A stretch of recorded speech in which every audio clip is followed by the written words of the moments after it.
পশ্চিমবাংলায় পশ্চিমবাংলা, কেরল এবং বিহার, ঝাড়খণ্ডকে কেন্দ্র করে জঙ্গি গোষ্ঠী মাথাচাড়া দিয়ে উঠেছে। ক্যানিং থেকে ধরা পড়েছে জাভেদ মুন্সি, সে পাকিস্তান থেকে প্রশিক্ষণপ্রাপ্ত। এছাড়াও কয়েকদিন আগে ঝাড়খণ্ড থেকে ধরা পড়েছে এবং পশ্চিমবাংলা থেকে ধরা পড়েছে। অর্থাৎ স্লিপার সেল পশ্চিমবঙ্গে, জঙ্গিদের স্লিপার সেল, জেএমবির স্লিপার সেল, এবং যারা ধরা পড়ছে তারা বেশিরভাগই বাংলাদেশি নাগরিক। কি বলবেন?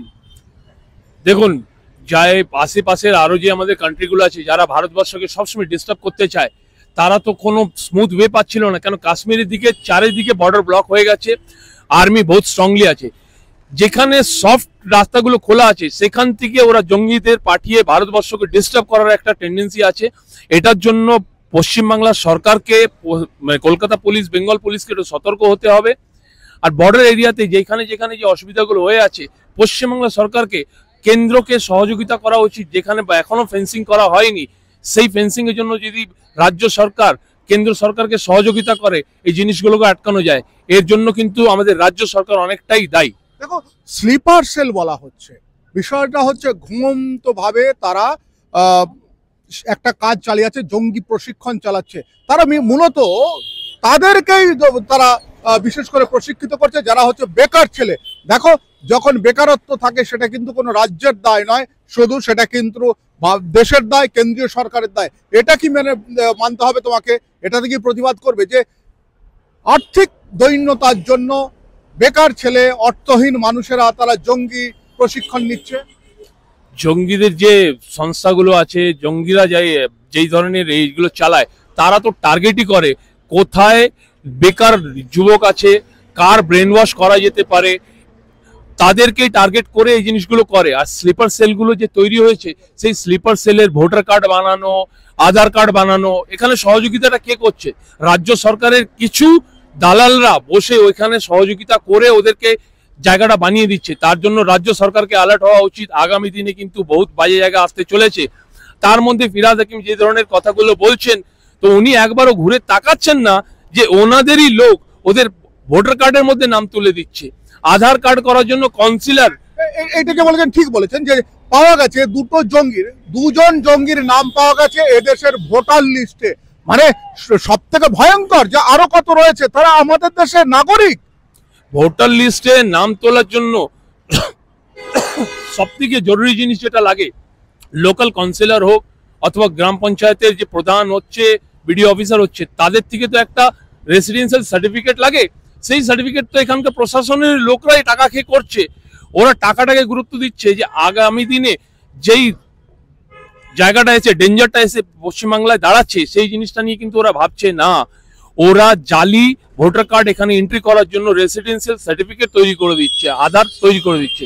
তার জন্য কিন্তু রাজ্য সরকার দায়ী। আপনি কেন্দ্র সরকারকে দায়ী ঠেকাতে পারেন না। কেন্দ্র সরকার যতটা চেষ্টা করে, এখন কেন্দ্র সরকার চেয়েছে বলেই আইডেন্টিফাই গুলো করা যাচ্ছে।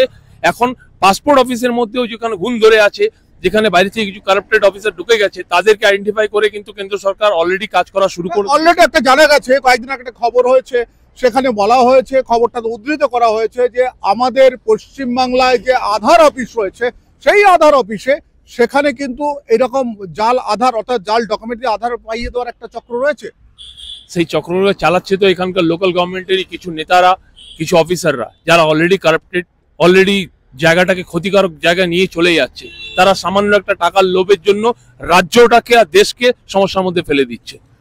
তবে একটা জিনিস বলি, জাভেদ মুন্সি যে ধরা পড়েছে ক্যানিং এলাকা থেকে, অর্থাৎ জীবনতলা এলাকা থেকে সে ধরা পড়েছে, সেই জাভেদ মুন্সি চেয়েছিল যে এখান থেকে সে চলে যাবে বাংলাদেশ, অর্থাৎ সে বাংলাদেশি নাগরিক। তাহলে আবার এখনো কি এইভাবে অবৈধভাবে বাংলাদেশে চলে যাওয়া যায়? তো মানে এটা তো বিএসএফ এর একটা এরিয়ার মধ্যে দিয়ে। দেখুন, বিএসএফ কে রাজ্য সরকারের একটা কোঅপারেশন লাগে। কেন লাগে কারণটা বলে দিচ্ছি। অনেক জায়গায় এখনো কিন্তু ফেন্সিং হয়নি। ওই ফেন্সিং জায়গাগুলো লুপ হোলস, সেই লুপ হোলটাকে এখানকার লোকাল কিছু লোকরা তাদের সঙ্গে মিলে ওই জিনিসটাকে করছে বলেই ওরা যেতে পারছে, আসতে পারছে। যতক্ষণ রাজ্য সরকার বিএসএফ কে, সেন্ট্রাল গভর্নমেন্টকে কোঅপারেশন করবে না, এই জিনিসটাকে আটকানো কিন্তু নেক্সট টু ইম্পসিবল, সম্ভব না। এটাকে পুরোপুরি কেন্দ্র আটকে দেবে। কেন কি, জমিন যতক্ষণ রাজ্য সরকার দেবে না, ফেন্সিং হবে না, আর ইমপ্লিমেন্টেশন চলবে, এটা আগামী দিনে আরো ভয়ঙ্কর ভাবে চলবে। এটা রাজ্য সরকারকে ভাবা উচিত। যেমন পবনবাবু বলি যে আমাদের রাজ্যে কতগুলো জঙ্গি প্রশিক্ষণ শিবির হয়েছে এবং কত মানুষকে প্রশিক্ষিত করেছে, কারা কারা দেশের বিরুদ্ধে লড়ছে, সেই পরিসংখ্যান কি পাওয়া সম্ভব? হ্যাঁ, পুরোপুরি সম্ভব, যদি রাজ্য সরকার ঠিকভাবে নিজের যে তন্ত্রটা আছে, যে সিস্টেমটা আছে, নিজের ইন্টেলিজেন্স ব্যুরো আছে, পুলিশ আছে, ওগুলোকে যদি কাজে লাগায়, সিআইডি কে যদি কাজে লাগায়, তবেই এটা করা সম্ভব। সরকার যদি নিজের থেকে উদ্যোগ না নেয় তো এটা সম্ভব না, আরো বেশি বাড়বে। দেখুন, আরেকটা জিনিস আমার বলার, যেটা যে বাংলাদেশিরা ভারতকে টার্গেট করেছে এবং বাংলাদেশিরা প্রচুর রয়েছে যারা কিন্তু আল কায়দা থেকে আরম্ভ করে জেএমবি থেকে আরম্ভ করে বিভিন্ন জঙ্গি সংগঠন তারা পরিচালনা করছেন, এবং Pakistan to Bangladesh, Bangladesh to India, এই যে বাংলাদেশের এই যে হুমকি, বাংলাদেশের এত সমস্ত কিছু, তার মধ্যে তারা কি এইরকম কোনো ছক তৈরি করে থাকতে পারে বলে মনে হয়? হ্যাঁ, করতে পারে।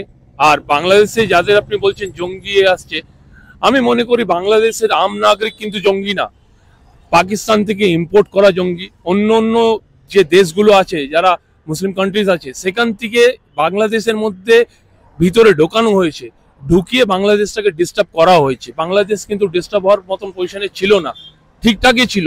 এই জঙ্গিগুলোকে ঢুকিয়ে বাংলাদেশকে ডিস্টার্ব করে একটা মুসলিম কান্ট্রি বানিয়ে, ওই জিহাদি কান্ট্রি বানিয়ে তোলার এদের উদ্দেশ্য, আর কিছু না। যারা বাংলাদেশ থেকে আমাদের ভারতের দিকে প্রতি একটা মুহূর্তে আপনারা হুমকি দিচ্ছেন, তারাও পর্যন্ত শুনে রাখুন। আর একবার শুনে রাখবো বলে বাংলাদেশের উদ্দেশ্যে কিছু বলবেন?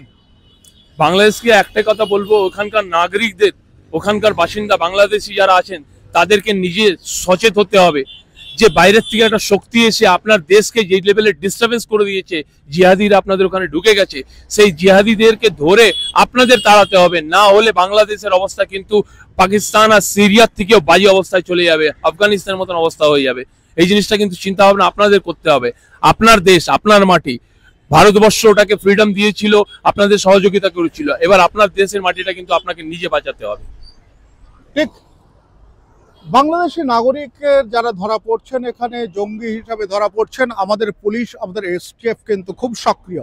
একটা জিনিস আপনাদেরকে বলে রাখি, আমাদের যে স্পেশাল টাস্ক ফোর্স আছে কলকাতা কিংবা পশ্চিমবঙ্গ স্পেশাল টাস্ক ফোর্স রয়েছে, সেগুলোর কর্মকাণ্ড যদি জানতে পারেন বাংলাদেশি ভাইয়েরা, আপনারা কিন্তু আর হুমকি দেবেন না, আপনাদের প্রত্যেকটা জিনিস নজর রাখছে। আমাদের দেশে ক্ষতি করবেন না, আমাদের দেশের ক্ষতি করবেন না, এবং আমাদের সঙ্গে সুসম্পর্ক বজায় রাখবার জন্য আপনারা যতটা পারুন চেষ্টা করুন। ভাববেন না আপনারা আসছেন না বলে ভারতবর্ষ গরিব হয়ে গেছে, আপনারা আসছেন না বলে আমাদের অর্থ আমাদের দেশে থেকে যাচ্ছে। তবে এই ধরনের নানা ইনফরমেশন আপনাদেরকে দেবো, আমি শঙ্কু রয়েছি আপনাদের সঙ্গে।